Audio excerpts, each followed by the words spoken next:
মোতাবেক সামাজিক আমরা কি অবদান রাখতে পারি এই সমস্যা সমাধানের ক্ষেত্রে? সামাজিকভাবে আসলে ক্যাম্পেইন করতে হবে বিভিন্ন ক্ষেত্রে।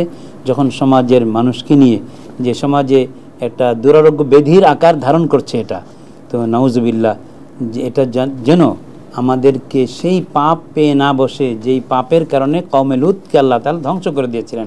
সমাজে যখন এই অশ্লীলতা ব্যাপক হারে বৃদ্ধি পাবে, তখন তো আল্লাহ রাব্বুল আলামিন আমাদেরকে ওই শাস্তি প্রদান করবেন যেটা লূত আলাইহিস সালামের কওমকে দিয়েছিলেন।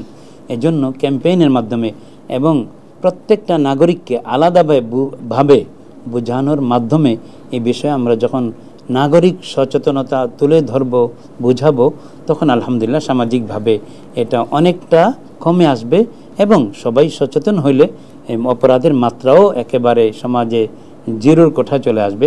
তখন আমাদের সমাজটা প্রকৃত ইসলামী সমাজ বা শান্তিপূর্ণ সমাজ, যে সমাজ নৈতিক অবক্ষয় থাকবে না এবং যে সমাজের মধ্যে শিশুরা বড়দের দ্বারা বলাৎকারের শিকার হবে না, বড়দের দ্বারা কোনো রকম যৌন নিপীড়নের শিকার হবে না, কোনো রকমের যৌন হয়রানির শিকার হবে না।